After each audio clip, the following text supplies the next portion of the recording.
The development and use of standardized network APIs is becoming an increasingly important part of telco-as-a-platform strategies as communication service providers or CSPs seek to monetize the capabilities of their underlying systems. Well, to find out more about this trend, I'm talking today with Erez Sverdlov. He is VP of Cloud and Network Services for Europe at Nokia.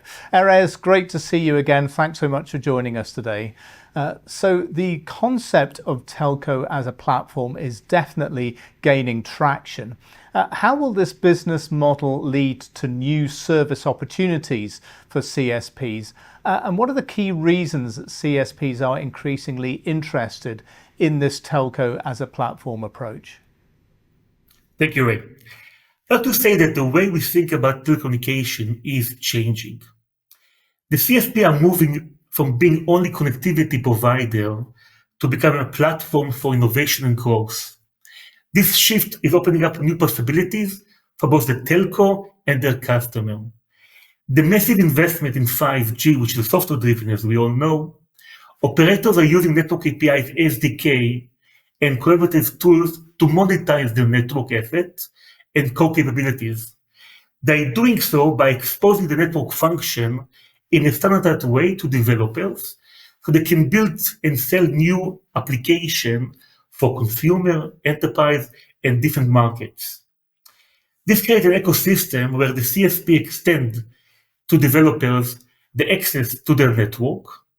The developers are building application and the enterprise unveil the innovative ideas to the market. This synergy empowers the CSP to fully unleash the potential of their network through collaboration. Furthermore, the CSP leverage the vast network data they gain even themselves into better understand the customer behavior, network performance, and industry trends. This data can be monetized through data-driven services or even through creation of an entirely new business model. Telco as a platform is going beyond traditional telecommunication.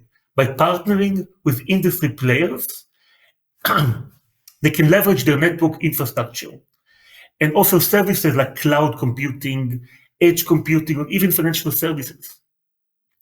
If you go into the market, in 2023, based on IDC research, there was only 700 million revenue coming out of the APIs.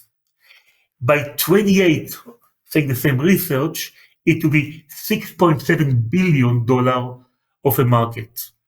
Ultimately, this is a strategic move of the CSP to evolve from its traditional way of connectivity to be a center around additional services and ecosystem of the developers and the end user. This is the real power behind the telco as a platform. Now, as one of the world's largest telecom network equipment vendors, Nokia is always looking to develop more advanced network architectures. So how does Nokia support CSPs as they seek to monetize their network investments through simplistic API connectivity systems? So as I already mentioned, the 5G investment or rollout has greatly increased the expectation about the capabilities of the telecom networks. We believe accessibility of this network to a third-party application developers will become the key to success monetization of the 5G. The ability to program the 5G network within application is novel and is basically transformed the industry. Nokia was one of the first one that launched its network as a code platform back in September 2023. Nokia platform brings together network from all around the globe with system integrators, software developers, and a unified ecosystem. It draws inspiration from initiatives in the market like the GSMA Open Gateway and Linux Foundation of Camera. The network infrastructure ecosystem paradigm is a key factor in this success. And what we believe basically that this will be the key for making the CSP successful. Since the launch of this network as a code platform back in September 23, we already gained significant momentum in the market with 27 global players, including British Telecom, Dish, Google Cloud, Infobip, Orange, Telefonica, Telecom Argentina, and many, many more. This expands well beyond the traditional operators, talking about hyperscaler, CPaaS platform provider, SI, and also ISVs. Additionally, with partners like Google and Infobip, we're also exposing the network as a code to a new world of developers and service providers, driving demands and usage network APIs through Nokia platform. Last week, we announced an important milestone by acquisition of Rapid's API technology. This is the largest API hub used by thousands of active developers globally, and its highly skilled R&D experts accelerate our leadership in API management platform. With this acquisition, we have a one-stop shop for the APIs. I would like to give one example of the enterprise usage of the APIs with a remote vessel operation in the port of Antwerp. Nokia, with a partnership with Liberty Global, IMAC, and FIFA, demonstrated the use of network APIs for safe remote vessel operation in the port of Antwerp. The port of Antwerp is one of the largest ports in Europe, over 50,000 ships annually. In today's world, they have to send a captain from the port to the ship to navigate the ship until it gets reaching to its destination.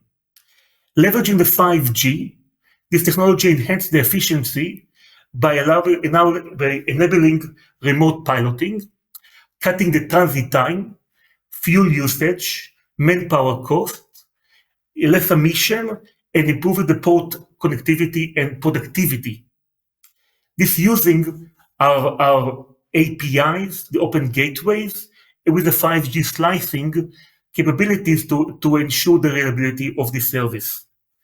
Nokia have around 800 private wireless customers which can use these services and to enhance their innovative way of giving customer a service. And Erez, how would you evaluate the progress made by the industry to open up networks to third-party developers?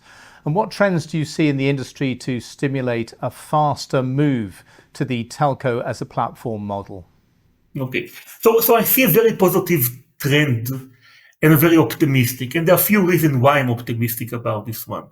One is the monetary angle and the ROI. The CSP spent a fortune on the 5G rollout investment. If you look at the Analyst Mason research, only in 2022, they spent $103 billion on the 5G network. In 23, 122 billion, and 24 will not be far apart. So there is a need to use the API to create, I would say, the ROI, return of investment. The other part is the 5G angle of opportunity, because 5G introduced by far better capabilities, which until now were never able to use. For example, network quality on demand and location precision, which allow the developer to build application using it. As an example for this, we're deploying with CityMesh in Belgium across the country drones, which can be in any location in Belgium in 15 minutes to provide information for security and for other services. The third one is the fact that 5G is a software driven. So basically the technical angle is there because we're talking about a software-based technology. This was not there if you go back a few years ago. On top of all of it, we have new telecom industry standards and open standards like the Linux Foundation Camera and the GSM Open Gateway, which give the standardized way to connect to the API's network. As such, I believe I'm very optimistic on the future use of the APIs. So as we come to the end of our chat today, Erez, what are your final thoughts on this topic and this really important industry trend? So basically, I have two things to say. One, the telco-as-a-platform concept enables the service provider to go way beyond the traditional services of connectivity, and it basically unlocks a new business opportunities across different industries and markets, which require in order for them to have the ROI for the 5G investment. From Nokia, we are committed to leverage the B2B digitalization ecosystem by making network as a code easy to use and provide the CSP a viable new pathway to utilize the 5G assets for enterprise and consumer alike to create new value and to monetize the CSP network assets and core capabilities. Well, that's a great way to wrap up the conversation today, Erez. Thanks very much for joining us and discussing this really important industry trend. Thank you, Wayne.